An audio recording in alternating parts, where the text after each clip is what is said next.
Hello friends, எல்லோரும் எப்படி இருக்கீங்க? இன்றைக்கி வந்துட்டு ஒரு ரெசிபி, உங்களுக்கு ஒரு சூப்பரான மேங்கோ கேக் ரெசிபி எப்படி பண்ணுறதுன்னு தான் காமிக்க போகிறேன்.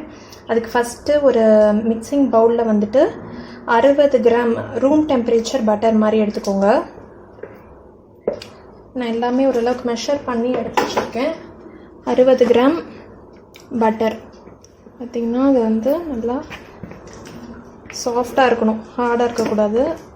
இந்த 60 கிராம் பட்டரோட 70 கிராம் கேஸ்டர் சுகர்னு சொல்லுவாங்கள்ல, ஒரு கொஞ்சம் நைஸாக இருக்கும் சர்க்கரை, அந்த சர்க்கரை எடுத்திருக்கேன். உங்ககிட்ட சப்போஸ் கேஸ்டர் சுகர் இல்லாட்டி இப்போ சுகர் எடுத்துக்கிட்டு லைட்டாக மிக்சியில் ஒரு ஓட்டு எடுத்துக்கோங்க. ரொம்ப மைய வேண்டாம், லைட்டாக ஒரு ஓட்டு எடுத்துக்கோங்க.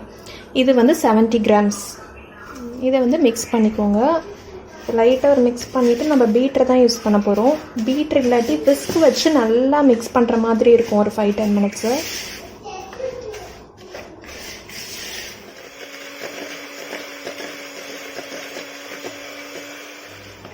அதை நல்லா பீட் பண்ணிட்டேன். பட்டர் பார்த்திங்கன்னா கொஞ்சம் கலர் மாதிரி கொஞ்சம் ஒயிட்டாக வர ஆரம்பிச்சிருக்கு.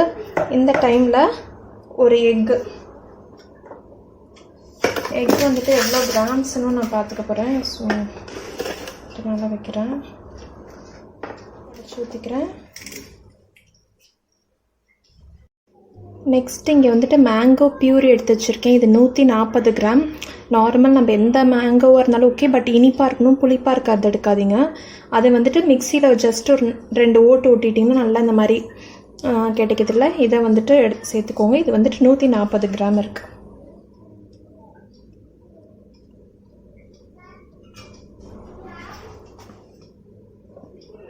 இதையும் மிக்ஸ் பண்ணிக்கலாம். வந்துட்டு மாவு 100 கிராம் மைதா மாவு, 1/2 teaspoon baking powder, 1/2 teaspoon baking soda சேர்த்துருக்கேன். இதை வந்துட்டு சளிச்சு சேர்த்துக்கலாம். 2 பேட்சாக சளிச்சு சேர்த்துக்கலாம்.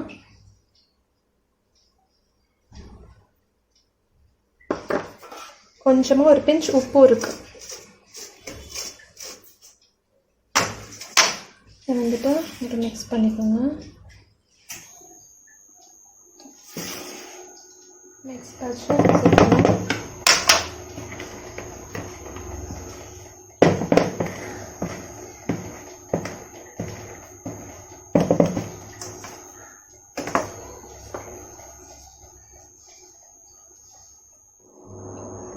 செகண்ட் பேட்சை சேர்த்துட்டேன்.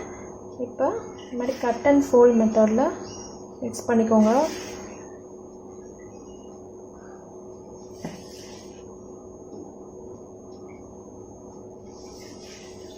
இப்படி பண்ண அது அப்படியே ஆட்டோமேட்டிக்காக அதில் மிக்ஸ் ஆகிடும்.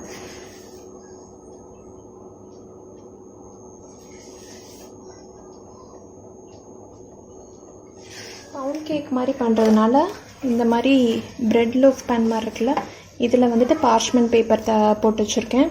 நார்மல் நீங்கள் எந்த டென்னில் வேணாலும் ஊற்றிக்கலாம், கேக் எண்ணெய் ஏதோ ஒரு இது பாத்திரம்.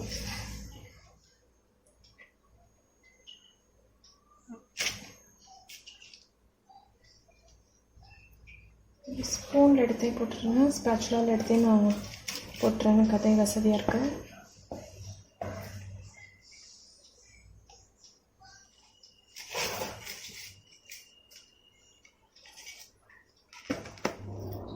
இப்போ ஃபுல்லாக பார்த்திங்கன்னா வச்சுட்டேன். மேலே சும்மா டெக்கரேஷனுக்காக கொஞ்சமாட்டு வந்துட்டு இது பிஸ்தா நட்ஸ் போடுறேன். இது ஆப்ஷனல் தான், விருப்பம் இருந்தால் போட்டுக்கோங்க.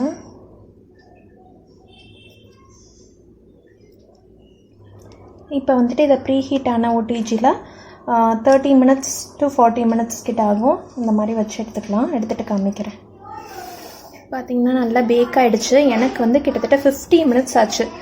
ஏன்னா பழம் இருக்குல்ல, மாம்பழம், ஸோ அது வந்து நல்லா பேக் ஆகிறதுக்கு வந்து டைம் எடுத்தது. ஸோ நீங்களும் பார்த்துட்டு ஸ்கியூவர் எதாவது விட்டு பார்த்துட்டு க்ளீனாக வர வரைக்கும் வச்சுருங்க. முன்னாடியே அவசரப்பட்டு எடுத்துடாதீங்க. இது வந்து கூல் ஆனோன்னு நான் கட் பண்ணிவிட்டு காமிக்கிறேன். கூலிங் ரேக் வச்சுட்டு கூல் ஆகட்டும். இப்போ வந்துட்டு நான் ஸ்லைஸ் பண்ணிவிட்டு காமிக்கிறேன் எப்படி இருக்குன்னு சொல்லிட்டு. நான் ஒரு கையில் ஃபோன் பிடிச்சிட்ருக்கேன், ட்ரைபாடில் வைக்காதனால உங்களுக்கு நான் அப்படியே ஸ்லைஸ் பண்ணிவிட்டு காமிக்கிறேன். இந்த மாதிரி தான் இருக்குது. ரொம்ப மெலிசான இது போடாதீங்க, ஏன்னா ரொம்ப சாஃப்டாக இருக்குது பாருங்கள், ரொம்ப சாஃப்டாக இருக்குது. எனக்கு ஃபீல் ஆகுது. அதனால் ரொம்ப மெலிசான ஸ்லைசஸ் போடாமல் இந்த அளவுக்கு கொஞ்சம் மொத்தமாக போட்டால் தான் சரியாக இருக்கும். செம்ம சாஃப்ட்டு. கண்டிப்பாக ட்ரை பண்ணி பாருங்கள்.